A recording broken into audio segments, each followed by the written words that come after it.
In this video series, we are discussing the misleading marketing practices by the insurance industry exposed in the documentary Hot Coffee.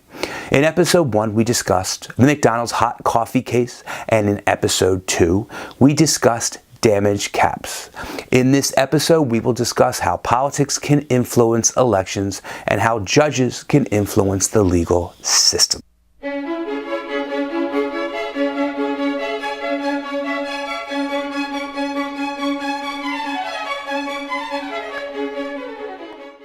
Welcome to PA Voter Information Network. This is Larry DeMarco, your host. This is part 3 of a 3-part series.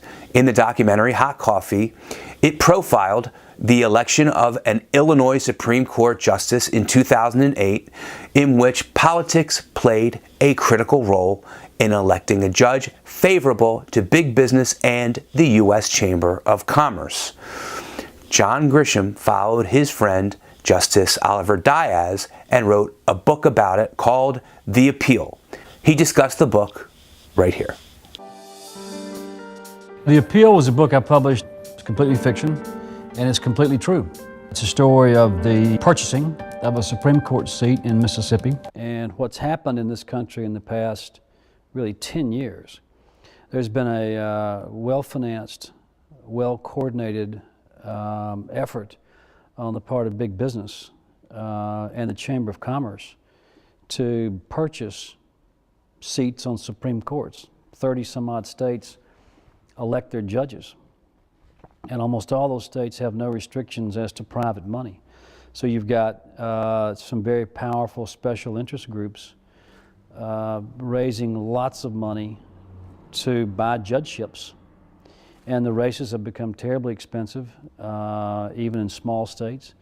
And the campaigns are incredibly nasty and vicious, and it's kind of a rotten system. The U.S. Chamber mounted a very, very large and expensive campaign against me. John, they interviewed because he wrote The Appeal, was his book. They interviewed him and asked, if he sort of got the idea for the book, The Appeal, because of what I had gone through, and he said, yeah, that served as a part of the inspiration for it. So they don't realize that John had actually served in the Mississippi legislature. Of course, we all know that here in Mississippi, and I tell them that John and I served in the Mississippi House of Representatives together. We actually got to be very good friends at the time, and we've stayed in contact over the years. Justice Diaz met with Amy Goodman of Democracy Now!, just like she met with the previous couple. He discussed not only the millions of dollars that were dumped into his race to beat him by the U.S. Chamber of Commerce, but also the political assistance given to his opponent by President Bush and Karl Rove. So talk about exactly what happened to you. I was appointed by the governor when there was a vacancy on the court, and then had to stand for election. Folks had a chance to observe my judicial record, and the U.S. Chamber of Commerce decided that they could get a better candidate for their interest rather than me. And they came into Mississippi at a time when this had never been done before and put millions of dollars into the election against me to support my opponent. It's sort of, if you're familiar with the Citizens United case at the U.S. Supreme Court recently, corporations were able to contribute massive amounts of money without having to disclose where those funds come from or even how much money they put into the races in Mississippi. And so I was faced with having to run an election with massive amounts of money coming in against me, and having to raise the resources on my own to Yeah, you did have to disclose who gave you money. I had to disclose every single penny that I raised. I had to disclose who I raised it from, how I spent it. Yet corporations are able to come in and not have to disclose where their money comes from or how they spend it. Yeah, it's really a disadvantage for candidates. And it's going to start happening all across the country. This is not unique to Mississippi. This is the trend that's going to happen across the United States. Yet you won. I won. I did win my first election.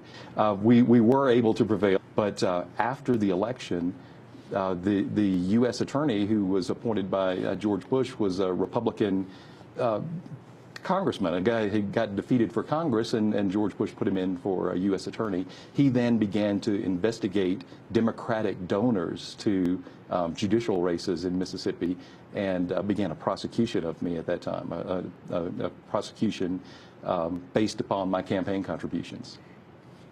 And indicted you. And indicted, yes. I was indicted for bribery, actually, based upon the campaign contributions, because I had to disclose my campaign contributions. They were able to see who donated. They looked at my largest contributor, which was a very good friend of mine named Paul Miner. He was actually a major Democratic donor across the United States. He was one of John Edwards' largest contributors at the time. And they began to investigate. He co-signed a loan that you needed to take out to challenge the millions that your opponent was getting. Exactly. We weren't able to raise enough to combat these millions that were coming in, and so we took out a loan from the bank. Mr. Miner co-signed that loan for my campaign. Because he was such a good friend of mine, I never voted on a single case that he had before the Mississippi Supreme Court or me while I was on the bench. Yet we were being investigated for bribery. I thought it would be an open and shut case. I said, there's no way they could even pursue this. They're going to look at the record, and they're going to see that I've never even voted on his cases. But this took you off the bench. Took me off the bench for over 3 years. And who replaced you? Well, I had to stand for election again, and again the chamber came in, put massive amounts of money against me, and I was defeated in the second election because of well, you could imagine the publicity that I'd received while I was on the bench, and it was very difficult to overcome that. What happened in the trial? I was completely acquitted in the trial. The jury found me not guilty of everything. How long was the trial? The trial lasted about 3 months. 3 days after I was acquitted, I was re-indicted again. The federal prosecutor said, well, if it's not bribery or campaign finance laws, he must have not properly disclosed this on his income, so we're gonna indict him for income tax evasion now. I was tried again, completely acquitted. Jury was out for about 15 minutes and found me not guilty of everything again. But you lost the race. But did lose the race in the second time, yes. Did Karl Rove play any role in this? Because we have followed the case of the former Alabama governor, Don Siegelman, yes, who went to jail, and Rove played a key role. Yes.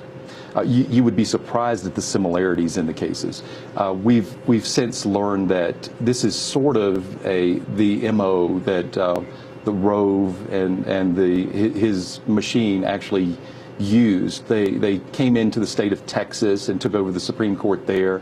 Alabama, they did the same thing, and they used that as a launching pad to sort of pick off state Supreme Court justices all around the country using that model. I think until really Hot Coffee came out that nobody had stepped back and tried to look at the broad picture. And you were accused of bribery, but did you ever do anything in return for that? And why would they go through with the prosecution if they ultimately found out that you had never done anything? So it's I don't want to criticize the media too much because it's hard to take a broad picture while it's going on. But I think still to this day nobody's really done a really sort of in-depth look as far as the print media or anything like that. It's a good payoff. You put money in a judicial race, it can have literally $1 million impact on your company. I want to state that notwithstanding my criticism in these videos, that I am in favor of judicial elections. Were it not for elections, you'd have a situation where only the financially powerful would make appointments and claim that they were making merit selections. In my opinion, the solution is controlling money in politics. That's the subject of another video series called Money in Politics. Click the link above. This has been part 3 of a 4-part series. If you like this episode, please subscribe to PA Voter Information Network. Forward this link to people on your contact list and social media friends. Click the like button and please leave a comment so we can interact further. Signing off. Tune in next time. Bye for now.